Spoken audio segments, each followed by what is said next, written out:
Hello साथियों, जय हिंद। आप सभी को आज एसएससी सीएचएसएल का 3 जुलाई का सेकंड शिफ्ट का एग्जाम खत्म हो गया है। तो दोस्तों, इस वीडियो में हम लोग सेकंड शिफ्ट के सभी जीके जीएस के क्वेश्चन का एनालिसिस करेंगे। अगर साथी आप लोग का एग्जाम अभी तक नहीं हुआ है तो आप लोग साथी इन सभी प्रश्नों को जरूर पढ़ के जाइएगा। एग्जाम में आपको यहाँ से क्वेश्चन देखने को मिलेगा, क्योंकि साथी जो पिछले शिफ्ट का क्वेश्चन होता है वो आगे के शिफ्टों में रिपीट हो रहा है। आप लोग एनालिसिस करके जाएंगे तो एग्जाम में आपको बहुत ही ज़्यादा हेल्प मिलेगा। तो साथी अगर आप लोग इसी तरह से एसएससी सीएचएसएल के डेली चारों शिफ्टों का एनालिसिस करना चाहते हैं तो साथ ही चैनल को सब्सक्राइब करके बेल आइकन को ऑन कर लो, जिससे हमारा आने वाला हर एक एनालिसिस का वीडियो आप तक सबसे पहले पहुंचता रहे। तो देखिए साथी, पहला क्वेश्चन आज पूछा गया था कि 2024 में भारत के मुख्य आर्थिक सलाहकार कौन हैं।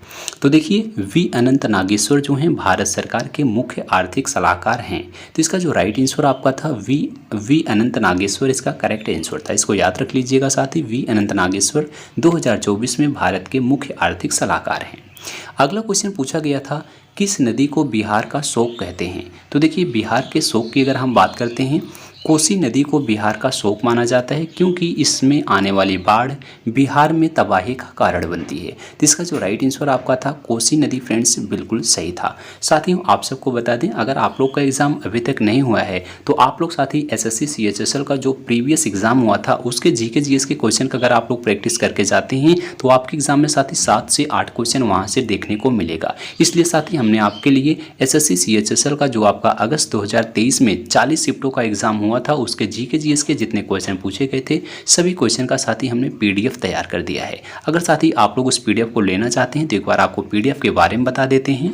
तो साथी यह पीडीएफ आपका अगस्त 2023 का है, यानी साथी जो 2023 के अगस्त महीने में आपका एसएससी सीएचएसएल का एग्जाम हुआ था उसके क्वेश्चन पेपर हैं। तो इसमें साथी आपके 40 शिफ्ट का एग्जाम हुआ था। 40 शिफ्टों में लगभग साथी आपके 500 से ज़्यादा जीके जीएस के क्वेश्चन पूछे गए थे। तो इस पीडीएफ में आपको साथी 500 से ज़्यादा जीके जीएस के क्वेश्चन साथी हिंदी माध्यम में दिए गए हैं। सभी प्रश्नों के उत्तर जो हैं साथी वो एक्स्ट्रा फैक्ट के साथ दिए गए हैं। यहाँ से साथी आपके एग्जाम में जो है हर एक शिफ्ट में 6 से 7 क्वेश्चन डायरेक्ट देखने को मिल रहा है। अगर साथी इस पीडीएफ को आप लोग लेना चाहते हैं तो इस दिए गए व्हाट्सएप नंबर पर आप मैसेज करके मात्र साथी 20 रुपये के न्यूनतम शुल्क में इस पीडीएफ को प्राप्त कर सकते हैं। तो साथी पीडीएफ लेने के लिए व्हाट्सएप नंबर पर मैसेज कीजिएगा, सभी जानकारी आपको मिल जाएगी। अगला क्वेश्चन साथी पूछा गया था, पाल वंश का कौन सा शासक कन्नौज पर अधिकार कर लिया था। तो पाल वंश का शासक पूछा था, कौन सा शासक था जिसने कन्नौज पर अधिकार किया था। तो धर्मपाल साम्राज्य का जो है पाल साम्राज्य का दूसरा शासक था, वे गोपाल के पुत्र थे। उसने प्रतिहारों और राष्ट्रकूटों के खिलाफ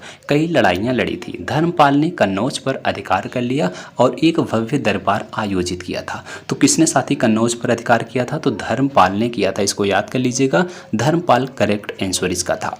नेक्स्ट क्वेश्चन आपका जनगणना से आया था। जनगणना 2011 के अनुसार लक्षद्वीप का लिंगानुपात कितना है। तो देखिए, लक्षद्वीप का लिंगानुपात पूछा गया था। लक्षद्वीप में लिंगानुपात प्रति 1000 पुरुषों पर 946 महिलाओं का है और साक्षरता दर जो है 92.28% है। तो 92.28% साक्षरता दर है लक्षद्वीप की, इसको याद रखिएगा। इसका लिंगानुपात जो है 1000 पुरुषों पर 946 महिलाओं का है, इसको भी याद रखिएगा। अगला क्वेश्चन पूछा गया था, किस ग्रह को लाल ग्रह कहा जाता है। तो देखिए, लाल ग्रह की अगर हम बात करें, मंगल ग्रह जो है मंगल सौरमंडल में सूर्य की ओर से चौथा ग्रह है। पृथ्वी से इसकी आभा रक्तिम दिखती है, इसलिए इसे लाल ग्रह के नाम से जाना जाता है। किस ग्रह को कहते हैं, मंगल ग्रह को कहते हैं। अगला क्वेश्चन पूछा गया था, संग्रह चूड़ामणि पुस्तक के लेखक कौन है।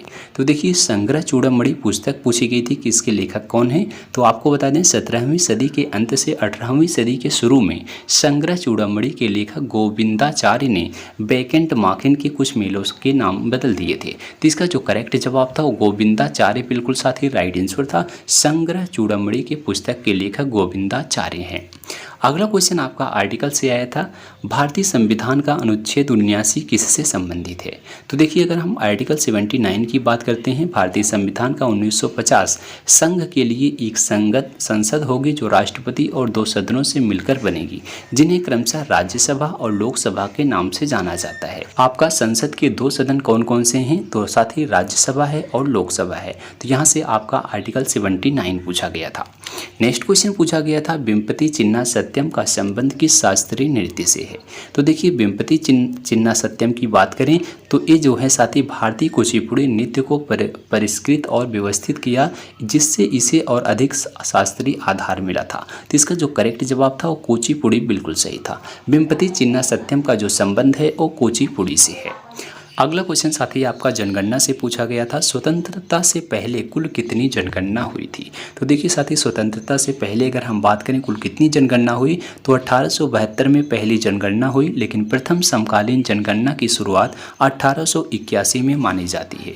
वहीं स्वतंत्र भारत में वर्ष 1951 में पहली जनगणना हुई थी।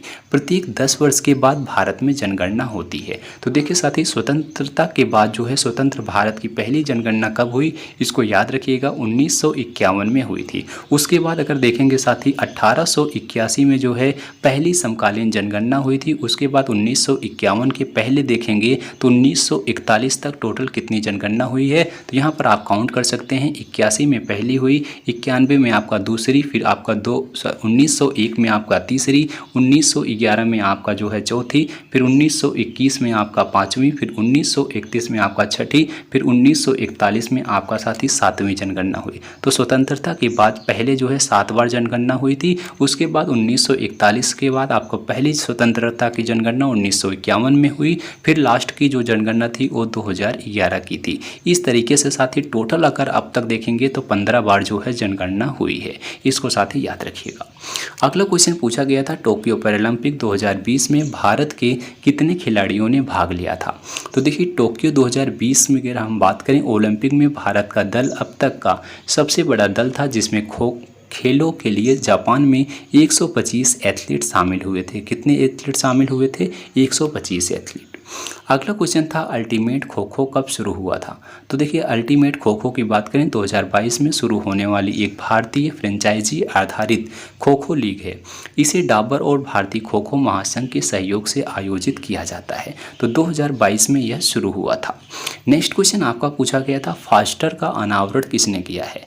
तो देखिए साथी फास्टर की अगर हम बात करें fast and secure transmission of electronic records इसका फुल फॉर्म होता है। इसका पूछा गया था अनावरण किसने किया है? भारत के मुख्य न्यायाधीश NV रमना ने किया है। तो भारत के मुख्य न्यायाधीश ने फास्टर का जो है अनावरण किया है। ये क्वेश्चन आपका पूछा गया था। तो साथ ही ये सभी क्वेश्चन जो है आज सेकंड शिफ्ट में पूछे गए थे। जो क्वेश्चन हमें प्राप्त हुए हमने आपको सभी क्वेश्चन को बताने का प्रयास किया।